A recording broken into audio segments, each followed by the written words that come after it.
안녕하십니까. 100세 인생 상담소입니다.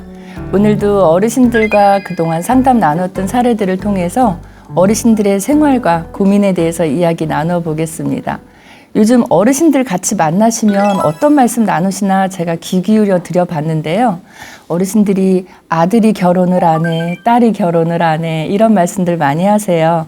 요즘 만혼이라고도 하고 아예 결혼을 안 하고 지내는 젊은이들도 많다고 얘기를 하는데요. 그래서 최근에 재미있는 조사가 있어서 제가 관심을 갖고 읽어봤어요. MZ세대들에 대한 조사였고요. 이 MZ세대들의 가구 구성 형태에 대해서 조사를 해보니까 부모님하고 같이 산다고 응답한 비율이 42.5%로 제일 많았어요. 그럼 부모님하고 같이 살 때 그 집은 자가인지 전세인지 월세인지 이것도 조사가 됐더라고요. 자가인 경우가 70%가 넘었다고 해요. 그러니까 부모님하고 같이 사는데 자가인 경우가 대부분이고, 그러면 그 집의 소유주는 누굽니까 했더니 역시나 부모님이셨어요. 그래서 이 모습들을 보면서 저는 어떤 생각했냐면 부모님이 갖고 계시는 집에서 계속 같이 살고 있다라는 느낌이 들어서 예전에 우리가 얘기했던 캥거루족이라고 말했었죠. 부모님 품에서 성인이 돼도 계속 살고 있는 그런 캥거루족들이 다시 요즘 늘어나고 있는 게 아닌가 하는 그런 생각을 또 가져봤습니다. 그래서 오늘 준비한 사례는 어르신이 아들의 결혼을 앞두고 고민에 빠지신 사례하고요. 또 두 번째 사례는 며느리가 시댁에 찾아뵐 때마다 아버님이 아프다는 말씀을 계속 하셔서 좀 심적으로 부담이 된다고 얘기하신 사례를 준비해 봤습니다. 먼저 첫 번째 사례 말씀드리겠습니다. 첫 번째 사례는 아들이 이제 결혼을 하게 됐대요. 근데 할머님이 아들 결혼을 앞두고 그럼 나는 분가를 할까? 이런 생각을 갖고 계시다는 사례입니다. 이 할머니는 젊었을 때 결혼을 하실 때 그때 당시에 그 결혼을 했던 남편분은 배우자하고 사별한 분이었어요. 그러니까 이 할머니는 초혼이시지만 배우자분은 재혼의 형태죠. 근데 그때 이 배우자분이 4살이 연하였다고 얘기를 합니다. 그래서 그때 그 전 부인의 경우에는 이 아이가 3살 되던 해에 지병으로 먼저 세상을 떠났다고 해요. 그러면서 이제 이 할머님하고 다시 이제 결혼을 하시게 된 그런 사례죠. 근데 이 할머님은 이 아이가 너무 예뻤어요. 내 자식처럼. 그래서 열심히 키웠는데 아이가 17살 되던 해에 아버지, 그러니까 이 할머니의 남편도 사망을 하시게 됐어요. 뇌졸중 걸리시고 그러셨는데 그것 때문에 아마 오래 생존하지 못하시고 돌아가신 것 같아요. 그러니까 17살짜리 아들하고 이 할머니하고 둘이 덩그러니 남게 됐는데 할머니는 그동안 경제활동을 하신 적이 없어요. 그러니까 일을 할 수 있는 어떤 기술도 없고 일을 해본 경험도 없고, 근데 내가 거느려야 되는, 책임져야 되는 아들하고 나하고 이제 둘밖에 없잖아요. 그동안의 경제활동은 아버지가 했을 텐데, 그래서 할머니가 이 17살짜리 아이를 딱 앞에 앉혀놓고 이렇게 얘기했대요. 이제 이 세상에는 너하고 나하고 둘밖에 없는 거야. 우리 이제 잘 살아야 돼, 둘이 같이. 이렇게 다짐 아닌 다짐을 하면서 둘이 그런 시간을 가졌었다고 해요. 그리고 나서 할머니는 엄마로서의 책임감으로 내가 기술은 없지만 뭐든 할 수 있다라는 그런 의지는 있으셨어요. 그래서 건물에 청소를 하는 일도 하셨고, 또 어느 집에 들어가서 가사 도우미 일을 하는 것도 하셨고, 뭐 장사도 하시고 안 해본 일 없이 열심히 일을 하셨어요. 근데 어떤 특별한 기술 없이 또 일을 안 해봤던 분이 생계에 부딪혀서 일을 시작하게 됐으니까 너무너무 힘에 겨웠던 거죠.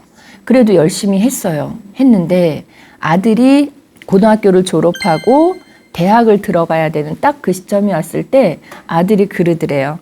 어머니, 저는 대학교 안 가고 일할 거예요. 이렇게 얘기를 하더래요. 그리고는 아들은 고등학교 졸업과 함께 공장에 취직을 했답니다.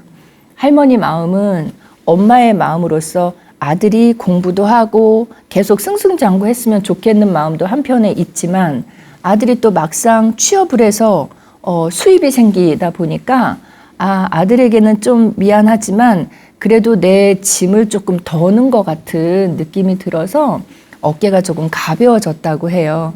그래서 참 저는 이제 아들도 기특한 것 같은데 아들은 이제 그 생각이었다고 해요.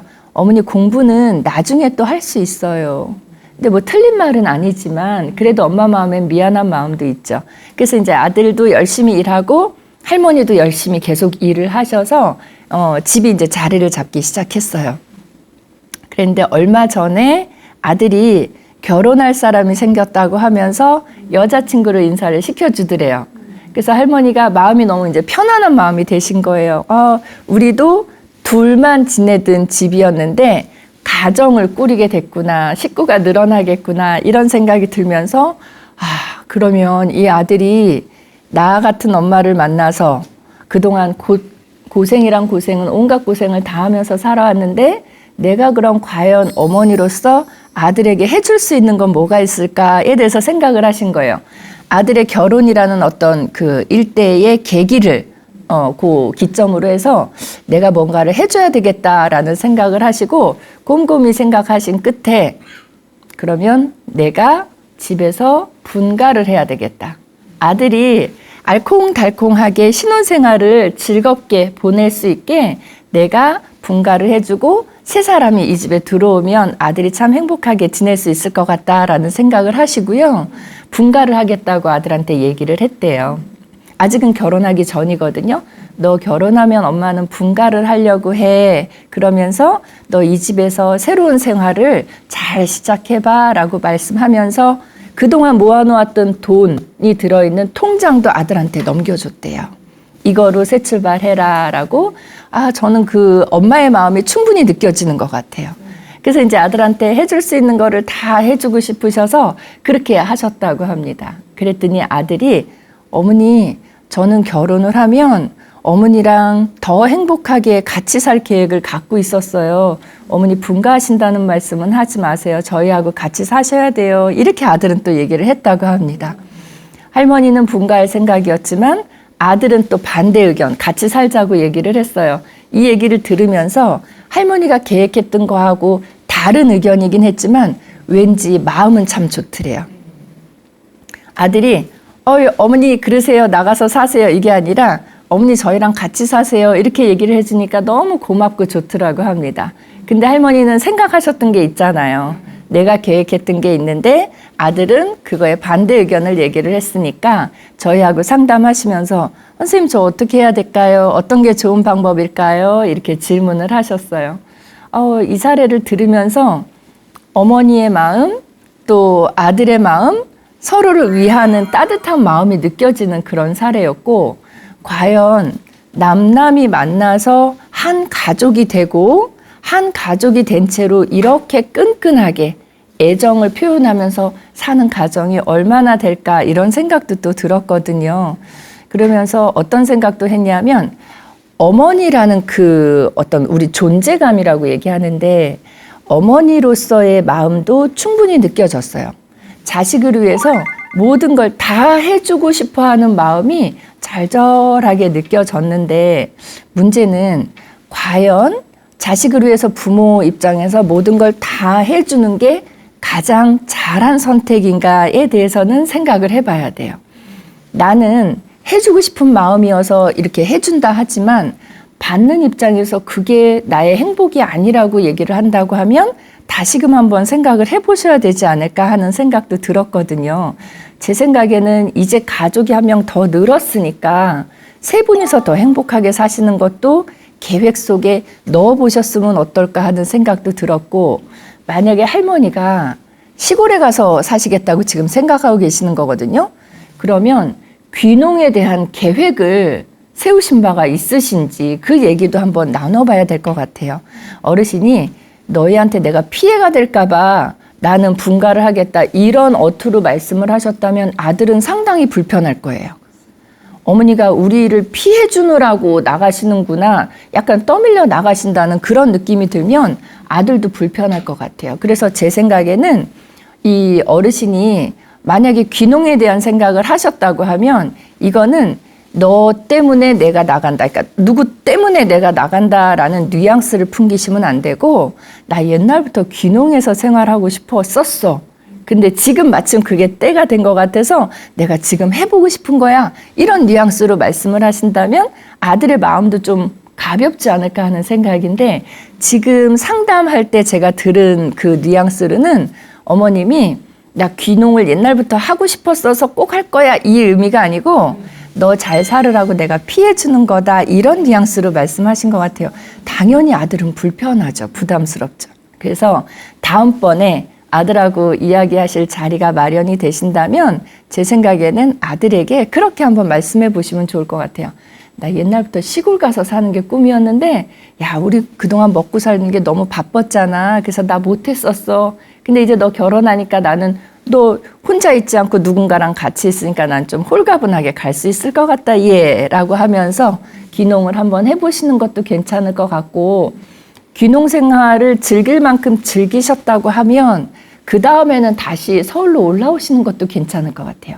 아니면 귀농 생활을 해봤더니 여기가 내가 진짜 지내야 되는 곳인 것 같다라는 생각이 드시면 계속 귀농 생활을 뭐 하셔도 괜찮을 것 같고요. 여러 방면으로 생각해 볼 수 있어요. 첫 번째는 귀농 생활을 계속 하신다. 두 번째는 귀농을 하지 않고 아들을 배려하는 입장에서 분가를 하시려는 마음이었다면 분가를 하시기는 하시되 너무 멀리 가지 마시고 아들 집하고 가까운 쪽에서 집을 얻어서 사시면 어떨까 싶어요. 그러면 아들도 내가 결혼을 해서 엄마가 우리를 피하느라고 저렇게 멀리 갔어 이런 생각 들지 않고 늘 곁에서 어머님을 볼 수 있으니까 우리 이거를 뭐라고 얘기했었냐면 수정 확대 가족이라고 얘기를 했었어요. 확대 가족, 대가족은 한 집에서 같이 사는 거지만 수정 확대 가족은 한 집에서 같이 사는 거는 아니지만 가까이에 살면서 교류를 자주 하는 그런 가족 형태를 얘기를 했거든요. 수정 확대 가족이라고 하면 할머니가 생각하시는 거랑 아들이 생각하는 거랑 다 우리가 이룰 수 있지 않을까 하는 생각이에요. 이렇게 가까이서 사시면은요. 이제 아들이 결혼해서 알콩달콩 잘 사는 모습도 늘 지켜보실 수 있고 그 다음에 또 아이가 태어나면 손주의 재롱도 할머니는 보실 수가 있고 그리고 가끔씩 또 아이를 봐주실 수도 있고 여러 측면에서 좋겠다는 생각이에요. 또 하나 생각은 저는 이런 생각도 해봤어요. 할머니가 아들한테 내가 분가를 하겠다라고 하면서 통장을 주면서 어떤 말씀을 하셨냐면 그동안 너 참 고생 많았다 이런 말씀을 하셨거든요. 근데 저는 할머니에게도 누군가는 그동안 참 고생 많으셨어요 라고 얘기를 하면서 등을 한번 쓸어줄 수 있는 그런 사람이 있으면 얼마나 좋았을까라는 생각이 들었어요. 고생은 아들만 한 게 아니라 제가 볼 때는 할머니도 아들의 한 2배 이상 고생을 하신 것 같거든요. 근데 할머니의 고생을 알아주는 사람은 없었어요. 물론 아드님은 알고 있겠지만 그런 표현을 과하게 해주지는 않았어요. 그래서 상담할 때 제가 그 역할을 해드렸어요. 할머니 고생 참 많으셨어요. 그리고 누가 봐도 다른 분들에게 조금도 뒤지지 않는 아주 훌륭한 어머니십니다 라고 제가 아주 극한 칭찬을 해드렸고 그렇다면 저는 이제쯤은 아들을 그동안 돌봐주는 그런 내가 책임감 같은 게 있으셨다면 아들이 결혼한다고 하면 이제는 내 책임감은 조금 뒤로 빼도 되잖아요. 며느리가 들어오니까 같이 의지하면서 살 테니까 그러면 이제부터는 할머니는 할머니의 노후를 좀 즐기시는 쪽으로 이 이후의 시간을 써보시면 어떨까 하는 생각이에요. 그동안 하고 싶었던 거 있으셨을 텐데 그거 목록을 한번 적어보기도 하시고 저는 친구분들 만나서 즐거운 시간 보내는 것도 좀 해보셨으면 좋겠는데 이야기 들어봤더니 친구분이 없으시대요. 어느 날 아들이 그랬대요. 엄마 휴대폰을 이렇게 보면서 엄마는 왜 휴대폰에 전화 입력되어 있는 목록이 없어요? 그러더래요. 와, 선생님들도 저도 휴대폰에 전화번호부 이렇게 보면 막 몇십 명, 몇백 명, 진짜 많은 분은 1000명도 넘고 이렇게 되는데 이 할머니는 진짜 사는 거에만 모든 에너지를 다 쏟으셨기 때문에 돈 버는 거, 아들 키우는 거 이거에만 모든 시간을 쓰시면서 친구를 만들거나 만나거나 이런 걸 못 해오셨어요. 그래서 저는 그 부분이 참 마음이 아팠고 안타까웠고, 그래서 지금부터라도 이 어르신이 복지관에도 나가시고, 아니면 동네 안에 요즘 동네마다 동호회들이 있어요. 동네 산악회도 있거든요. 그래서 동네 모임도 다니시고 하시면서 지금부터라도 친구를 사귀시고 만드시고 친구분들이랑 즐기시는 그런 시간들을 좀 보내시면 어떨까 하는 생각을 했어요. 제가 볼 때는 아들도 아마 그동안에는 집안 생계를 위해서 열심히 일을 해왔는데 지금 좋은 짝을 만났죠. 그것처럼 아들 마음에는 어머니가 좋은 친구들을 만나서 그렇게 즐거운 시간 보내는 모습을 아직까지 한 번도 본 적이 없을 텐데, 이제부터라도 어머님의 행복한 모습, 즐기는 즐거운 모습을 아들이 좀 본다면 오히려 마음이 좀 든든해지지 않을까 하는 생각이에요. 아드님도 그렇고 어머님도 그렇고 앞만 보고 달려오셨다면 이제는 옆도 보시고 주변도 좀 나눔도 하시고 이렇게 즐거운 시간 보내시면 어떨까 하는 생각이에요. 저는 어머님이 귀농을 하셔서 생활하시는 것도 좋겠지만 가급적이면 아드님과 가까운 곳에서 살아주시는 게 저는 더 좋을 것 같아요. 왜냐하면 이 세상에 둘밖에 없다고 생각했잖아요. 그러니까 이제 둘이 의지하면서 지낼 수도 있고, 이 어머님이 가까이에 계셔주는 것만으로도 아들에게는 뭔가 계속 힘이 나게 하는 그런 요인이 되지 않을까 하는 생각이 들거든요. 그래서 제가 볼 때는 아들에게 가장 큰 힘은 어머니인 것 같아요. 그래서 어머니가 아들에게 비타민도 되어주시고 에너지원도 되어주시기 위해서 가까운 곳에서 생활하셨으면 좋겠어요. 가까운 곳에서 즐겁게 살아가시는 모습을 보여주신다면 에너지 뿜뿜 아들에게도 전달될 수 있지 않을까 하는 그런 생각을 가져봤습니다. 자, 참 애틋하면서 좀 어떨 때는 저희 상담 받으면서 눈물도 흘리긴 했어요. 그리고 이 사례를 학교에서 이제 학생들하고 같이 얘기를 나누면 다들 울더라고요. 이 눈물이 슬퍼서 우는 게 아니라 좀 감동스러워서 울었던 것 같고요. 선생님들도 이 사례와 관련해서 궁금한 점 있으시면 질문 주시면 답변 드리겠습니다. 말씀하시죠. 저는 일남 일녀를 둔 자녀가 있는데요. 나중에 저와 함께 살겠다고 하거든요. 근데 아들하고 사는 게 좋을까요? 아니면은 딸하고 사는 게 좋을까요? 지금 자제분을 슬하에 일남 일녀를 두셨는데 벌써 결혼 안 했는데 둘 다 서로 나랑 살자고 지금 러브콜을 보내고 있는 거죠. 네. 그러니까 엄마가 얼마나 좋으면 같이 살자고 할까요? 자, 근데 이런 얘기 들으면 주위에서 많은 분들이 뭐라고 얘기하시냐면 아들도 같이 살자 그러고 딸도 같이 살자 그러면 아마 요즘 젊은 사람들은 필요해서 같이 살자 그러는 거 아닐까 이런 얘기들을 많이 하시거든요. 물론 좋아서이기도 하지만 또 도움이 되시니까 엄마랑 같이 살면 우리가 도움을 받을 수 있을 것이다 이런 생각하는 것 같아요. 근데 아들이든 딸이든 한 명만 나랑 같이 살자고 먼저 제안을 했으면 그 자녀의 손을 잡아주시면 쉬운 결정인데 둘 다 나랑 같이 살아요, 나랑 같이 살아요 하니까 이때는 어느 자녀의 손만 잡아주면 한쪽 자녀는 서운해할 수 있거든요. 제 생각에는 건강하신 분들이 같은 집에서 사는 거는 갈등의 요소가 더 크다는 생각이에요. 그래서 건강하실 때에는 제가 어르신들 상담할 때도 그런 말씀 드려요. 어르신 건강하실 때에는 합쳐서 같이 사시기보다는 조금 아까 사례처럼 가까운 곳에서 따로 사시면 훨씬 더 좋습니다. 이렇게. 왜 우리가 사람 사이에도 미학적인 거리가 있다 그래요. 약간의 거리가 있을 때 관계가 더 아름다울 수 있다 이렇게 표현하거든요. 그래서 저는 아들과 딸하고 누구하고도 같이 살기보다는 따로 살되 가까운 곳에서 셋이 삼각형을 이루듯이 가까이에서 살면서 가끔 도움이 필요하다고 하면 도움도 주시고 또 내가 자주 방문도 하고 이렇게 교류를 활발하고 자주 하시는 게 더 좋을 것 같아요. 같이 살면 아무래도 이건 생활이기 때문에 갈등이 생길 가능성이 더 높거든요. 그럴 때 좀 불편해지는 관계가 되는 것보다는 가까이 살면서 좋은 관계를 유지하면서 지내시면 훨씬 더 좋지 않을까 하는 생각이에요. 가끔 주변에서 뵈면은요, 어르신들이 아들네 손주도 봐주고 딸네 손주도 봐주고 하셔서 거의 어린이집 차려놓고 지내시는 것처럼 정신없어요 이렇게 말씀들을 하시는데, 말씀은 정신없어요 그러시는데 얼굴에는 한바구음이 펴 있어요. 예, 그래서 어쨌든 행복한 고민이세요.